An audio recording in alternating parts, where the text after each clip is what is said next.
Hello and welcome to part 2 of the owl and the spiritual symbolism and intuitive messaging of the owl. If you're just finding this, be sure to go back to part 1 after this. Oh my goodness, it has been a trying day for me today, and who knows, I'm sure it has to do with a whole lot of different things, but I have been experiencing this dark moon. It has been intense for me, and I have been in solitude going through it until today. Now my son's home, and that is a whole other thing. So I did start to talk about how Athena, how the owl was associated with the goddess Athena, and that was to the ancient Greeks. So this Animal Speak book, which is what I'm referring to, it's by Ted Andrews. It says, to the ancient Greeks, the owl was associated with the goddess Athena, and it was a symbol of higher wisdom. It was the guardian of the Acropolis, which I don't know what the Acropolis is, and you guys look it up. Let me know in the comments. And then it says, to the early Christian Gnostics, it is associated with Lilith, the first wife of Adam, who refused to be submissive to him, which, absolutely submissive. I wish there was a man who was actually worthy of me being submissive to.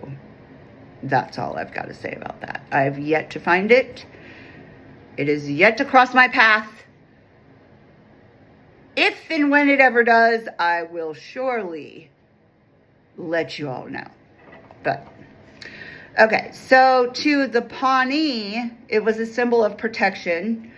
To the, I'm going to completely slaughter this, OJIBWA. I don't know how to pronounce that. To them, the OJIBWA, it was a symbol of evil and death. To the Pueblo, it was associated with the skeleton man, the god of death, but who was also a spirit of fertility. Owl medicine is symbolically associated with clairvoyance, astral projection, and magic, both black and white. Many superstitions and beliefs have come to be associated with it. Owls have been thought of as the reincarnation of the dead. In Wales, I believe they're talking about the place. I don't know, Wales is in England or something like that. The owl has come to be associated with fertility. I don't know, maybe I'm pronouncing that wrong. WALES. I don't know. To me, that's Wales and that's a place, but that doesn't really make sense, so I don't know. If heard near a pregnant girl, if an owl, if its sound is heard near a pregnant girl, it indicates an easy birth. The most predominant is that of the owl being able to extract secrets, just like I was talking about in part 1. Using owl medicine to call on to the owl inside of your inner being to be shown what is a lie or not a lie. Go back to part 1. to hear what I was, put that in better perspective. It was believed in ancient Rome that to place a feather or part of an owl on a sleeping person would enable you to discover his or her secrets.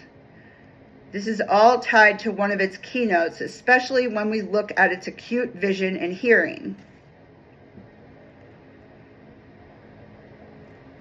The owl is a bird of the night, and the night has long been a symbol of the darkness within, the place in which humans hide their secrets, or the place in which humans find their true freedom also. When you are a completely open book because you have done the work, you have done the healing, that inner darkness is a place of absolute freedom. The owl has great vision and hearing. I went through this in the last one. Okay, so we're going to go on because there's so much more.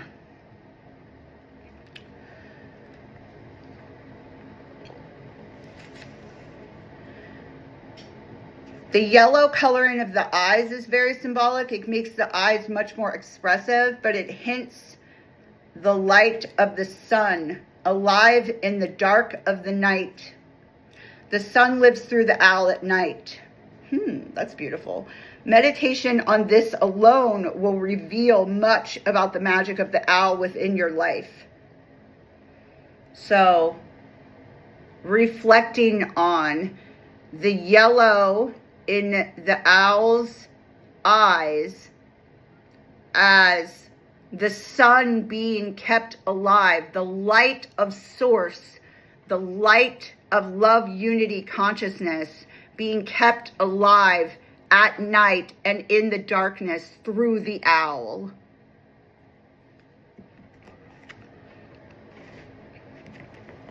Contrary to popular belief, the owl can see very well during the daylight. It is just more effective and more acute at night. I'm gonna have to pause. Okay, so even in the darkest of night, with its acute eyesight, an owl can pinpoint the exact location of its prey. Its hearing is just as keen as its eyesight. The ears of the owl are asymmetrical, and one is usually larger than the other. They are also located in different positions of the head, or on the head. This enables it to sort out the auditory signals it picks up, facilitating it being able to locate its prey more easily. So this is also when you find yourself in places of darkness, and I'm not talking about physical darkness, or it could be, that's not only what I'm talking about, physical darkness, or darkness on the inside. Channeling the spirit of the owl can help you pinpoint not only physical safety, then to be able to respond to your intuition accurately, to navigate yourself through the darkness physically, but also emotionally in darkness on the inside. So in times of despair or mental anguish, call on to the owl to assist you in shadow work, to assist you in locating the root. In this situation, using it in shadow work, it would be using the spirit of the owl to pinpoint the root cause of the darkness, the root cause of where the darkness within. For me, what's coming up is anger, okay? Anger is a big one for me. And I'm not the kind of person who is completely cut off to my anger. The way that I look at anger now is that I'm blessed with passionate anger for a reason. And all anger isn't bad. It's what you do with the anger is what can be detrimental to your health. So, using the owl, the spirit of the owl, when you get in times of deep anger or when you get in passionate anger, channeling the owl to help pinpoint the root of that anger. I know for me, anger usually is correlated with deep sadness or feeling abandoned.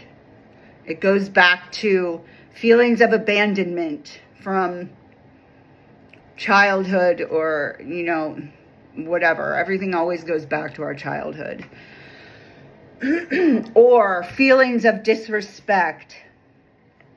Again, feelings of disrespect can always, at least for me, go back to feeling abandoned. Because if I'm disrespected, then I feel like my needs, my voice, my presence is being disrespected, and which is abandoned. It doesn't matter. You're disrespecting me. You're abandoning all of the worth that I stand in.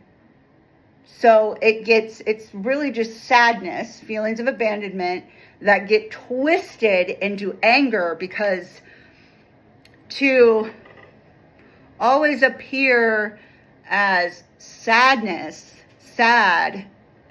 is very vulnerable. And somewhere along the line, when I was young, I picked up that it was safer to be angry than sad.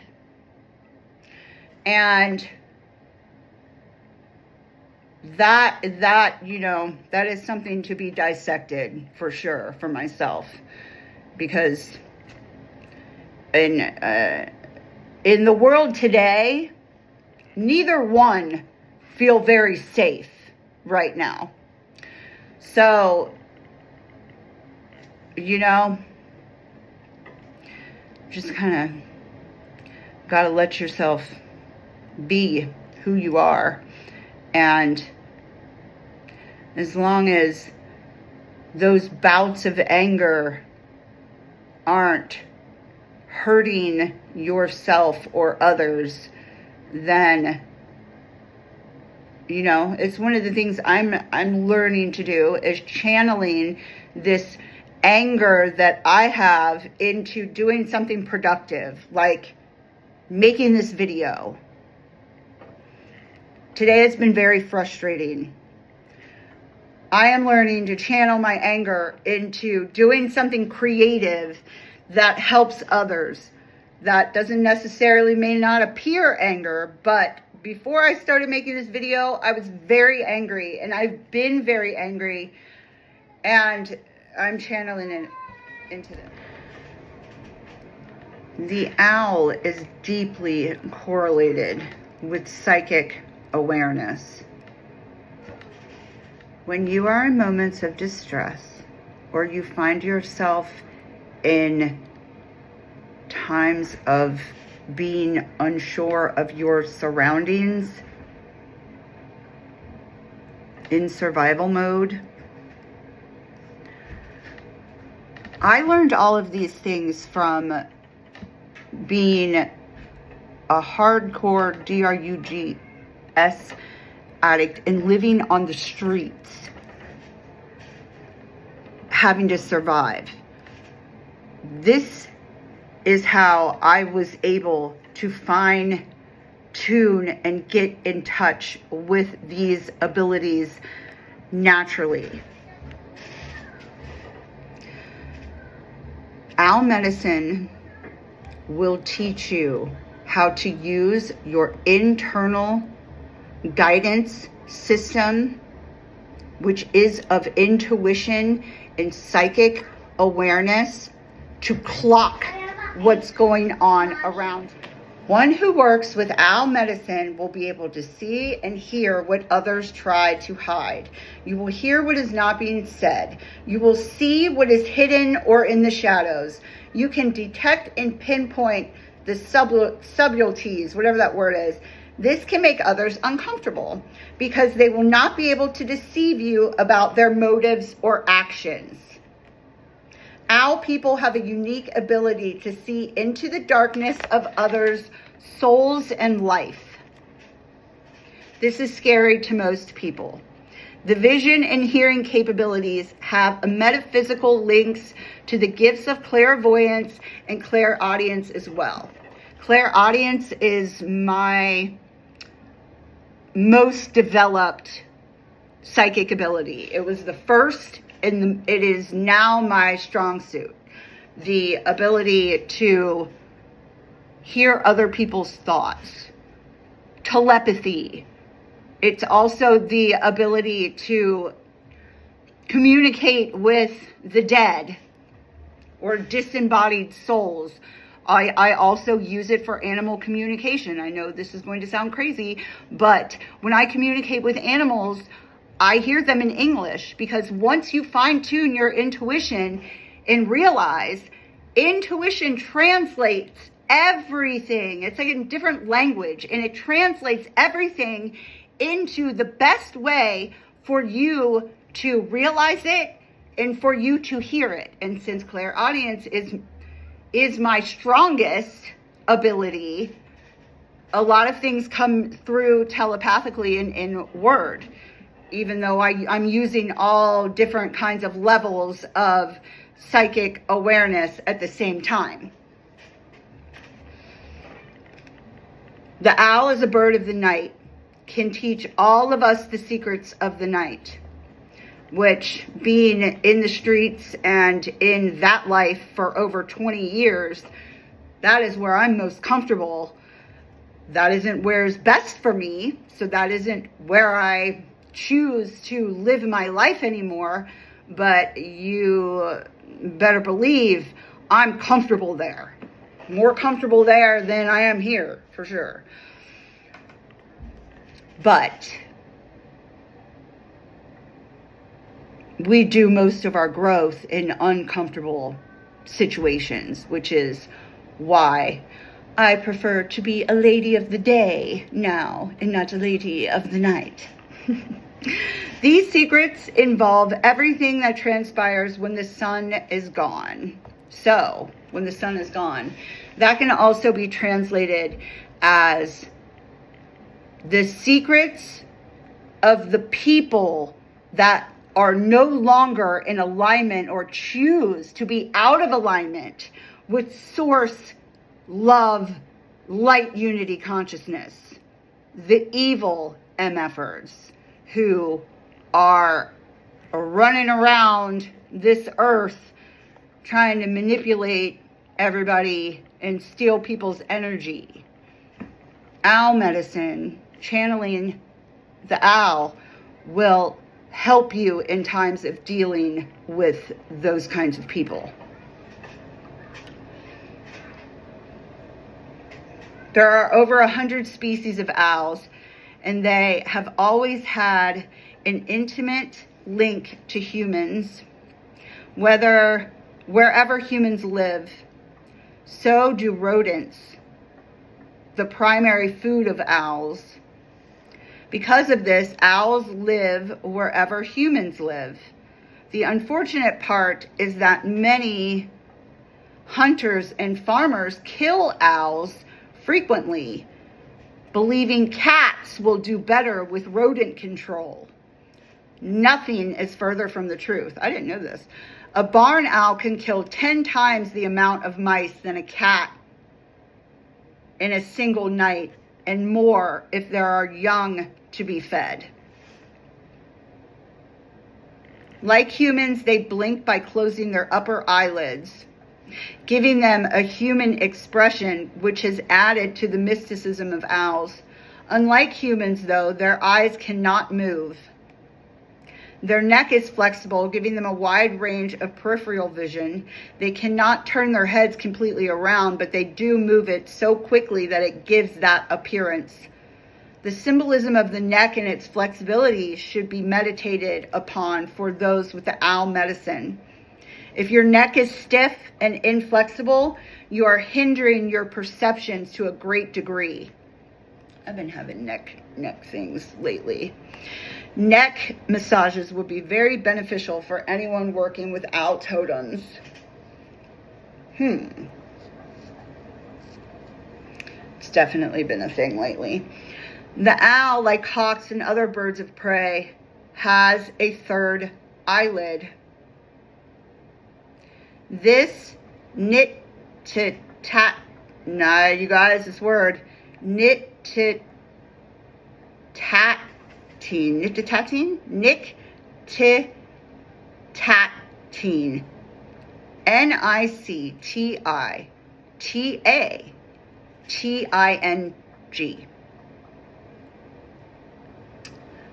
I tried 3 times, that's it.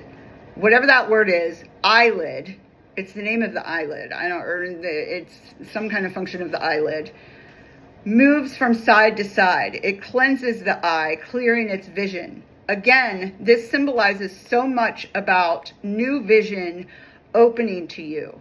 It often reflects that you were born very perceptive, with a vision of others that you may or may not have recognized or acknowledged. Often those with an owl as a power totem have a unique ability for seeing into the eyes and souls of others.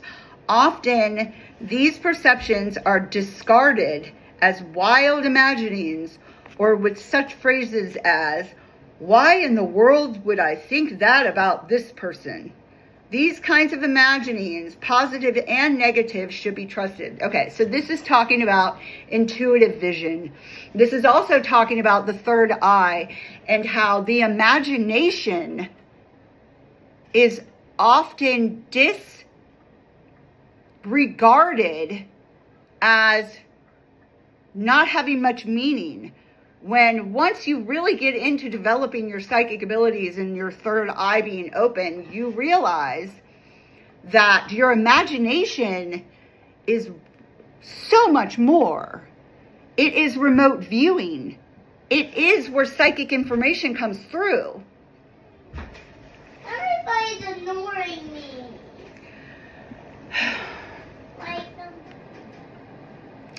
All I'm saying is, if you get something popping into your so-called imagination when you're around someone and you already have a weird feeling about them, it's not your imagination. That's a psychic awareness, and you're being given information to protect yourself. Don't just chalk it up to your imagination. That is a matrix programming trap that has been created so the masses will discount their abilities, ignore their abilities, and do what they're told and remain controlled. Your imagination is a part of your psychic awareness. It is capable of creating worlds. It is remote viewing. It is how, and one of the main psychic abilities I use to locate lost pets for their owners all over, no matter where they are in the world. I utilize my third eye vision, which is also your imagination, to find lost pets for people through a process I created. It is massively powerful. So if it's showing you something, listen. Pay attention to what you're being shown in your imagination, because it's a lot more. So channeling the medicine of the owl will help you start to distinguish these things. Start to see clearer. Or if you're having an issue seeing clearly, or you're confused, call on to the owl and ask for clarification, because the owl is able to see, hear, clock things from very far distances. All right. Let me know if you guys want a part 3. This was difficult to get through to this point because there's a lot going on around me with my 5-year-old. So, yeah, let me know in the comments if you want a part 3 and I'll keep going. All right, bye.